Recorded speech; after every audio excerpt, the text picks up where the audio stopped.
effeminacy and what is the root of effeminacy? Like what is at the core of effeminacy? Now you remember that video that I put out that talks about the Hebrew word for effeminate man means a man who has his head covered. But let's look at this from a more maybe uh let's look at this from a different perspective. So effeminacy is when men prioritize relationships over truth. So God designed man in such a way that to um he said that he gave Adam the commandment to not eat of the tree in the garden, the tree of knowledge of good and evil. And Adam was charged with obeying the commandment, and then he was supposed to pass that on to his woman. And we see there that Adam prioritized his relationship with Eve over truth, which is what God told him to do or not do. So let's get into the meat and potatoes of this. So we see men today who struggle with effeminacy, and if you look at the effeminacy or the nature of it, it really does boil down to relationships.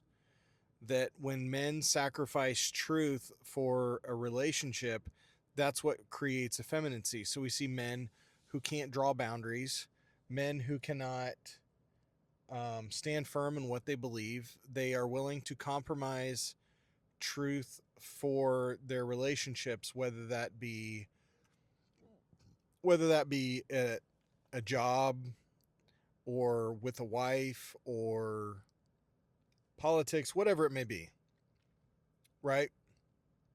And we even see that in the world that we live in, that by nature, effeminacy is ingrained in men from a very early age because men are working for other people. So starting from the age in which a man can work, he begins his adult life finding a job, whether that be working at McDonald's, working at Walmart, or construction, whatever it is.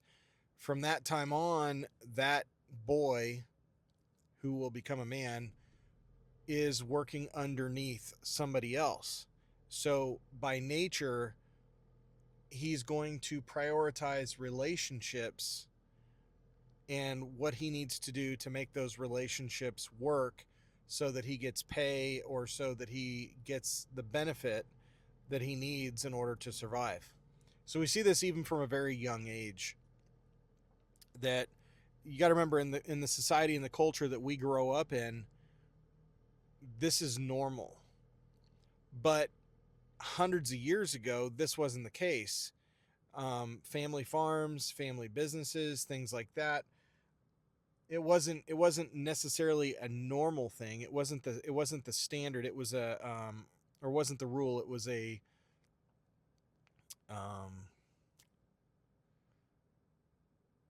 it was the exception to the rule for a man to usually be working for another man. Most men were working for their family and whatnot, and that's boys working for their fathers on their farms, whatever, the livestock.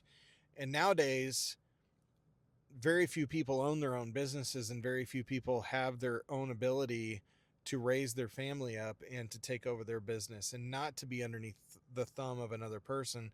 But if you look at this from the perspective that most men are working for somebody else, most men are underneath the thumb of another person, and they have to operate in this manner in order to provide. So we see that men in this world have to prioritize relationships over truth, Because how many men could speak what they needed to say, do what they needed to do, and be truthful with people in their workforce because they don't want to be fired. That's just something that inherently men are at a disadvantage today because they're put in environments where they need to prioritize the relationship over truth. Okay? So let's take this the next step further and translate it into why we translate this over into the marriage is because men, like in the workforce, if they're out in the world and they're under a thumb all day long, they go home and they are worried about pissing their wife off, making her angry. She decides to leave, take the children. So he prioritizes his relationship with his wife. We also see the relationship of intercourse, what that plays in this. The man is fearful that if he is truthful, that he's not going to be having intercourse. Okay, so they're again prioritizing relationship over truth. And here's the thing. Until a man can learn to prioritize truth over relationship, he's always going to struggle. Effeminacy is always going to be a problem. And we even see in the church, the man goes, sits underneath another man's teaching, and he's under another man's authority. He even puts his wife and his children under this guy's authority.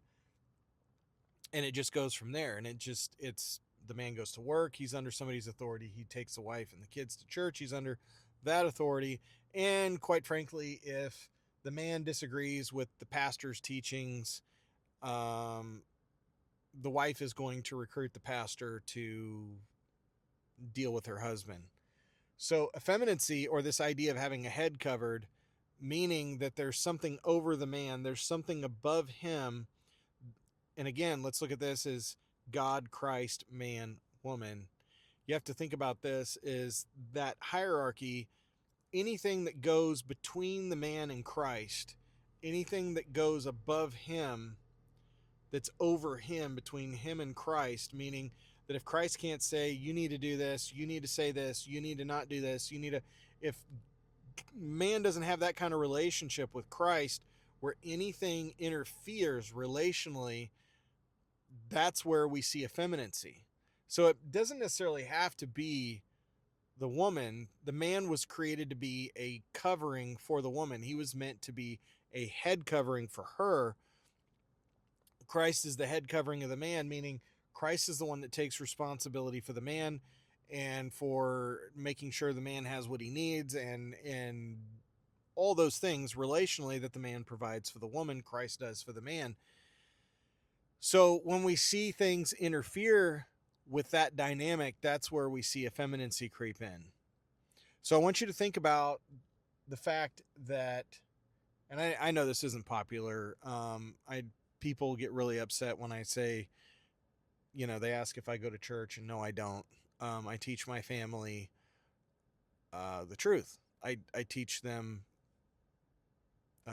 what Scripture says, and I don't live a life that is determined based on a brick and mortar building with a man who's getting a salary to teach something that the masses want to hear. And the truth is, I've been a pastor. I've got a theology degree.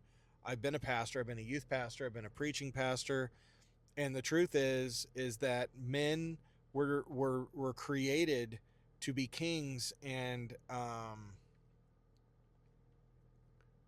men were created to be kings. And I'm not saying that there aren't men who are just naturally going to be in positions to serve other men or whatever. That, I mean, Abraham had servants and had workers and whatnot. I'm not saying that, but I'm saying every man should strive.